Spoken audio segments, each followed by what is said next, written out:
دریا کے کنارے ایک پرانا سا پیڑ تھا، اس کے نیچے اکثر زین اور عائشہ ملا کرتے تھے۔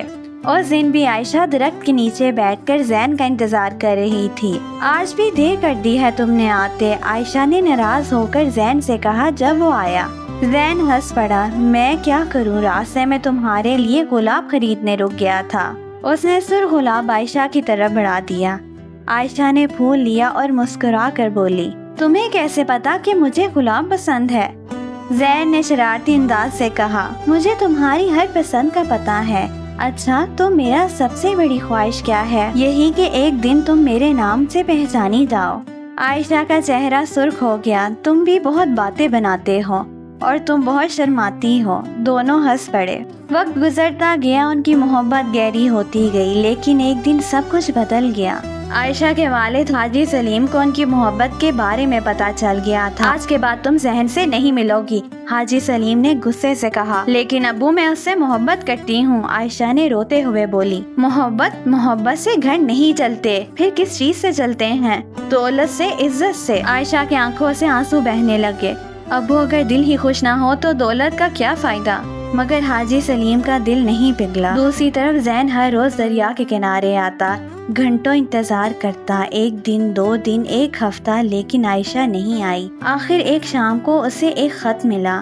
خط پر عائشہ کے آنسوؤں کے نشان تھے۔ زین، مجھے گھر سے نکلنے نہیں دیا جا رہا، ہر لمحے تمہاری یاد آتی ہے، ایسا لگتا ہے جیسے میری سانسیں قید ہو گئی ہوں۔ خط پڑھ کر زین کی آنکھیں بھر آئیں۔ اس نے جواب لکھا، عائشہ اگر تم قید ہو تو میرا دل بھی آزاد نہیں، میں ہر روز اسی درخت کے نیچے تمہارا انتظار کروں گا، چاہے 1 سال لگ جائے یا پوری زندگی۔ چند ماہ بعد حاجی سلیم نے عائشہ کی شادی ایک امیر زادے کے بیٹے سے طے کر دی۔ جب زین کو پتا چلا تو اس کے قدموں سے زمین نکل گئی، پھر وہ رات بھر نہ سویا۔ شادی کے دن آ گئے، پورا گاؤں خوشیاں منا رہا تھا، لیکن 2 دل ٹوٹ رہے تھے۔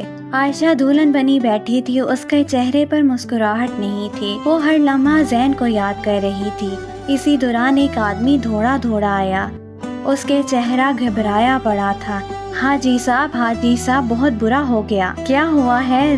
زین کا ایکسیڈنٹ ہو گیا ہے۔ عائشہ کے ہاتھوں سے چوڑیاں ٹوٹ گئی۔ نہیں، وہ دوڑی گھر سے نکلی۔ لوگ اسے روکنے کی کوشش کرتے رہے لیکن وہ نہیں رکی۔ جب وہ دریا کے کنارے پہنچی تو زین زمین پر پڑا تھا، اس کی سانسیں بہت کم رہ گئی تھی۔ عائشہ اس کے پاس گھٹنوں کے بل بیٹھ گئی۔ زین، آنکھیں کھولو، میں آ گئی ہوں۔ زین نے مشکلوں سے آنکھیں کھولی، اس کے ہونٹوں پر ہلکی سی مسکراہٹ آئی۔ عائشہ، مت کہو تم ٹھیک ہو جاؤ گے۔ زین نے آہستہ سے سر ہلایا۔ نہیں، اب وقت بہت کم ہے۔ عائشہ زور سے رونے لگی۔ ایسا مت کہو۔ زین نے کانپتے ہوئے ہاتھوں سے اس کے آنسو صاف کیے۔ تم جانتی ہو میری سب سے بڑی خوشی کیا تھی؟ عائشہ نے سر ہلایا۔ کیا؟ تمہاری مسکراہٹ عائشہ اور رونے لگی۔ زین نے کہا، رو مت، ورنہ میں جاتے جاتے بھی دکھ لے کر جاؤں گا۔ میں تمہارے بغیر کیسے جیوں گی؟ زین نے آسمان کی طرف دیکھا۔ جب رات کو چاند نکلے تو سمجھ جانا میں تمہیں دیکھ رہا ہوں۔ نہیں زین، مجھے چھوڑ کر مت جاؤ۔ زین بولا، میں تم سے بہت محبت کرتا ہوں۔ یہ اس کے آخری الفاظ تھے۔ اس کے بعد اس کی آنکھیں ہمیشہ کے لیے بند ہو گئی۔ عائشہ چیخ اٹھی، پورے گاؤں نے اس کی چیخ سنی۔ زین، وہ اس کے سینے پر سر رکھ کر روتی رہی۔ اس دن بارش بھی دیر تک ہوتی رہی، جیسے آسمان بھی ان کی محبت پر ماتم منا رہا ہو۔